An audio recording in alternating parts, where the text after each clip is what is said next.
Good afternoon, traders. This is my weekend video. So some things I'm looking at here on these markets. They can save the markets, don't get me wrong, but I am looking for a bearish week ahead. So we'll see what happens going forward here. So basically, we've got a lot of breakage on the internals of the markets. Many of the mega techs have broken below critical supports. So heads up on that. So I'm just going to go through the main indices first here. So basically, SPY, we got a quarter pivot right below us here on SPY. And so we're looking at the 435 area, very critical support here for SPY. We don't have any prints yet because it's not 6 p.m. yet for the futures. So we don't really know about that yet. I do want to point out, if you want to, guys, there is a website. It's out of Frankfurt, and they have an algo that seeks out how many buy-sell orders are sitting on the books across the globe in a and so right now we got the Dow down 75 points in the overnight session. So this, as orders are coming in over the weekend, they are getting some of the data on, and this can sometimes be a leading indicator of the markets uh, going into the weekend session. So heads up on that. So we do have some bear side action initially hitting. Of course, with all the geopolitical news and everything, it makes sense. Okay. So bottom line is targets that I got going on here this week. So basically, if this thing does continue to get heated up here, I see us tomorrow probably going to be opening at the 435, 436 area here on SPY. Okay, on that quarter pivot, and possibly very early tomorrow session, tomorrow, retesting this is a volatility box, okay? And if you go on my other view here, you can see it better. Where is it at? Which one do I want to use? This one here? No. 1 second here, guys. There is a volatility box right here, okay? And we close inside that volatility box. We close on the expected move to the downside, outside the expected move by a few points last week. Very bearish close for the week, okay? So typically what we've been seeing, we have a big sell down in the markets. Guess what? They rotate, they rotate into the dogs, and we see a pop the very next week, okay? But we have the geopolitical events going on right now. We have mass liquidation out of the NASDAQ, the megatechs, the ETFs. And so it's a whole lot different scenario than what we're used to here in this market. So and we were on the verge of taking out that previous week low last week. They managed to hold it. I think we're going to be gapping down below that, so that'd be a 2-week low that we're taking out probably first thing tomorrow morning if my scenario is playing out here. So heads up on that. So basically, I think we're going to have an early test of the week down here at this volatility box, and then I am actually looking for a target of 415. Would be my first target on this. Okay, so let me go back to my quarter pivots. No, correction. On SPY, yeah, okay. Yeah, okay, let me go over here to the quarter pivots real quick. There you go. And on our quarter pivots here, we do have a quarterly pivot down here around the 415 area. Possible support, that'd be our first main support. If we lose that, if this thing gets really heated up this week, so basically, I think we're going to be coming down early, and we're going to be digesting the 415 area. Okay, and if it heats up real quick like here, we have the potential this week at 385. Okay, 385, the next quarter pivot for SPY. So basically, if we lose this 415 area, it is a fast drop off the cliff. And that's the scenario we're setting up here this week, okay? So heads up on that. The Russell, IWM, I'm putting this out there. I have been showing this chart for some time now. These are the quarter pivots on the Russell, okay? We are in between quarter pivots. We had a massive move up, digested a move into these quarter pivots. We had a breakdown away from those quarter pivots into monthly supports. And I have been saying for some time now, I do not think this is a supportive area. So, we could very easily be testing, fairly early this week. This actually might be a leader to the downside this week because, just heads up on that. So that means be really careful on your banks. The banks could be a screaming short right out of the gate this week. So heads up on that. I do want to float that out here because the banks can be the last one to fall in a corrective phase in the markets. So I want to float that idea. The banks could be very risky to the long side. So 182 area, 180, 182 area for your next quarter pivot to the downside. Don't really think we'll take lower than that, but if we lose that, then we're going to be targeting the 170 area. So I don't know how bad it's going to get, if it will get that bad this week, okay? But I do want to float that out there. So I have an ultimate target to completely give up all of the gains on the Russell, and it'll probably be the first one to do it, the 160 area, and that would be the gains since Biden got into office. So I do think that one will be the first one to do that. Like the SPY 350, that would be giving up all the gains since Biden got in office, and then we have the NDX, Nasdaq and stuff. Okay, I do want to float NDX here. NDX, we are right at the 15% corrective phase. I do think we're going to be coming down, and at some point this week, we are going to be hearing the Nasdaq in anything below the 20%, which I think early this week you're gonna hear for Russell below 20 at 20 in a 20% correction. So you're going to hear bear market rhetoric coming out of the Russell. But I do think by the end of the week, if this thing does get heated up like it sounds like, we're actually going to hear rhetoric about the Nasdaq entering a bear market. Okay, we're going to be coming down, possibly being out more than a 20% correction here if things get really heated up here. So I do want to float that out on the NDX here. I don't think I have quarter pivots on that one. So Qs.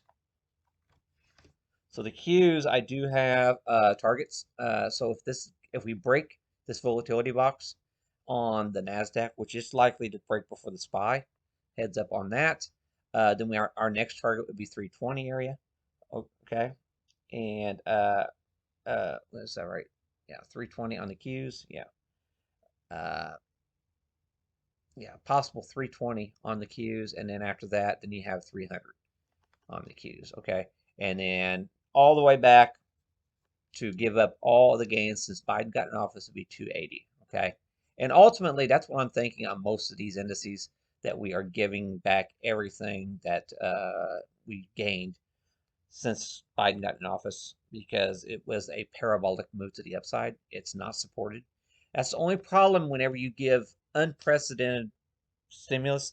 See, this bailout from this crisis was 5 times the stimulus of any crisis ever in U.S. history before. Okay, and the flip side of all this, it can be violent on the downside because of such.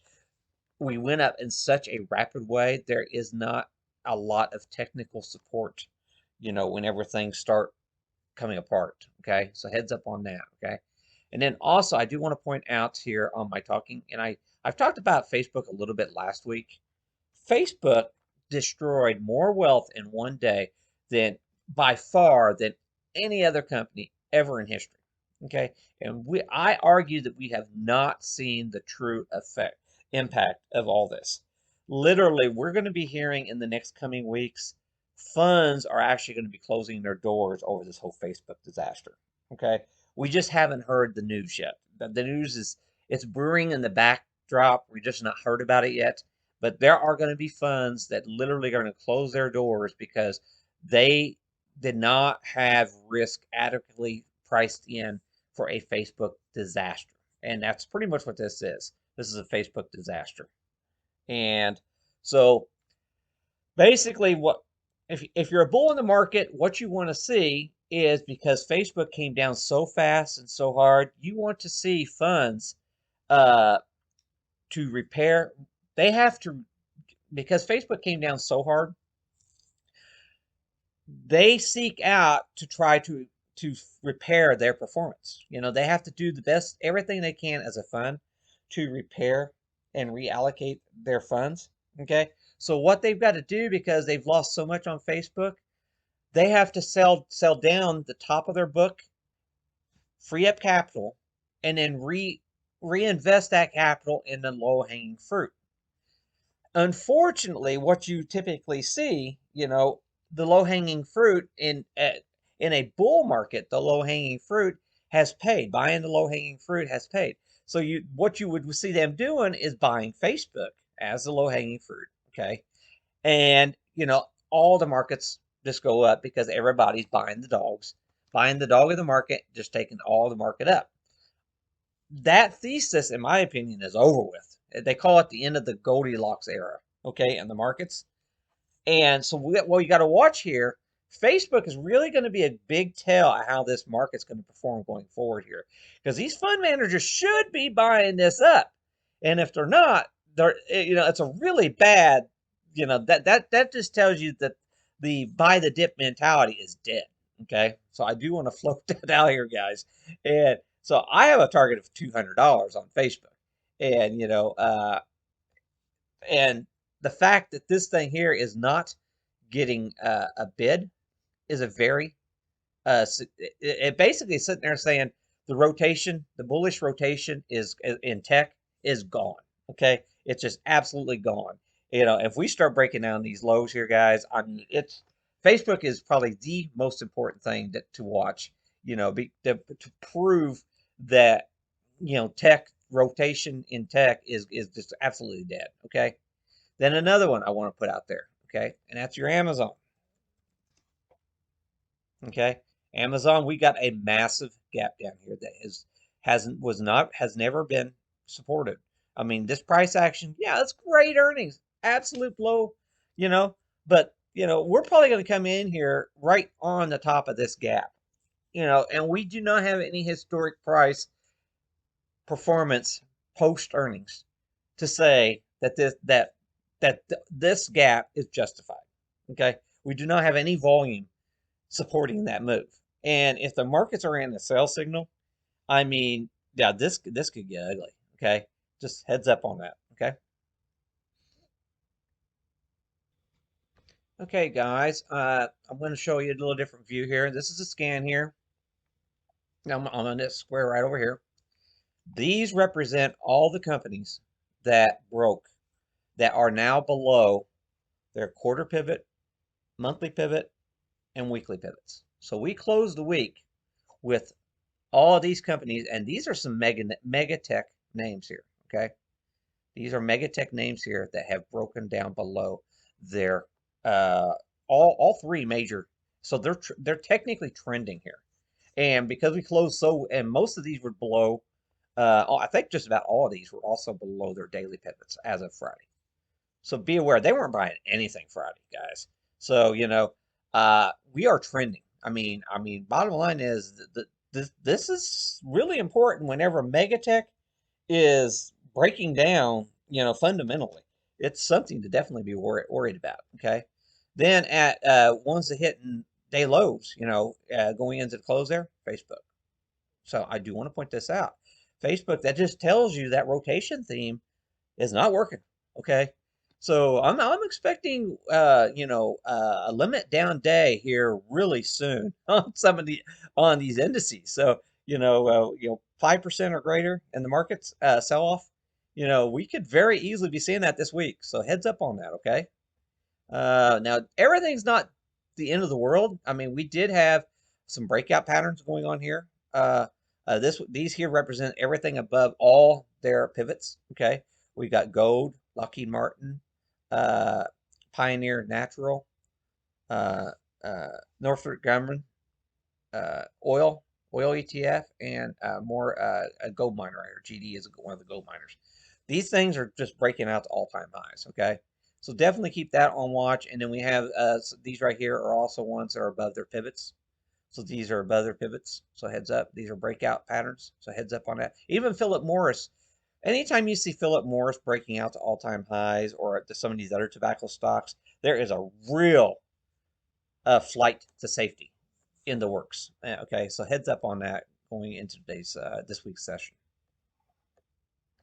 Okay, guys, on a weekly time frame here, we are technically breaking up into a parabolic move here on crude oil, which I think is playing out. We closed above the 93.40 area, and I just don't see any chance of it coming back down tomorrow morning. Actually, I think we're breaking out.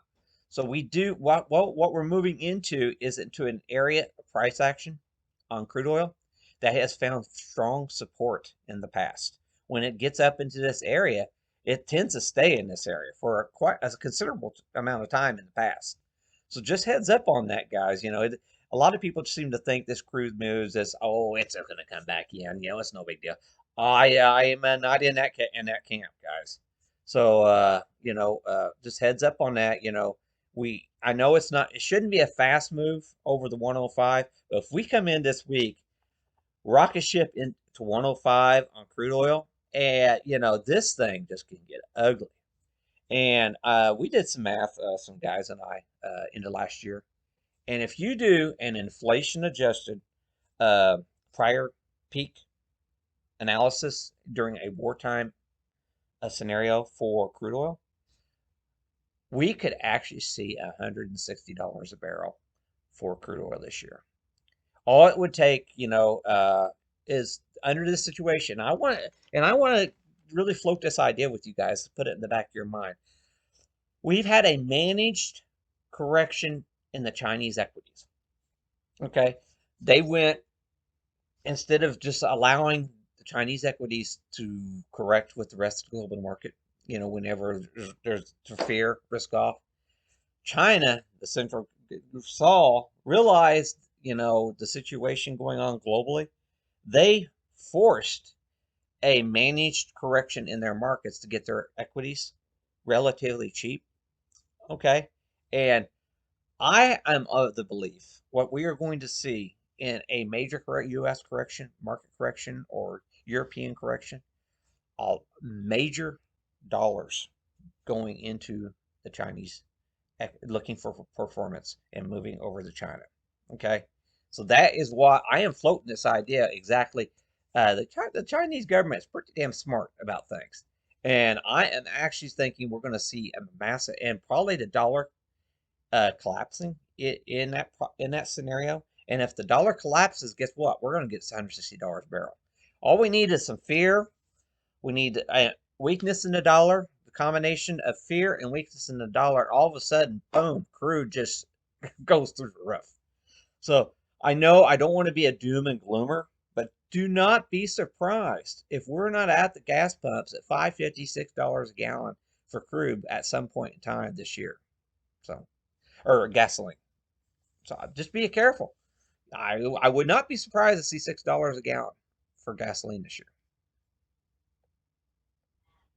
Okay, one thing I want to point out to you guys. Basically, when the markets break down, the your moving averages are a more of a lagging indicator. Your pivots are more of a front end critical. Where your critical lines in price as you're coming down. That's why I like using the pivots better because whenever they start breaking, it's a really good leading indicator. It's even more telling than what the moving averages are. Okay, so basically, what I've got going on right now is a monthly uh, scan for the monthly pivots. Okay, a monthly pivot scan going on right here, and all I'm doing is the megatechs over 300 million in market cap. That's all I'm looking. That's all I'm searching off of right here, right now. And there's 20 companies that still maintain. Facebook was up, and yeah, Facebook's still here too. But there was only like 20 companies on the U.S. stock exchange that big. 13 of the 20 now are below their monthly pivot.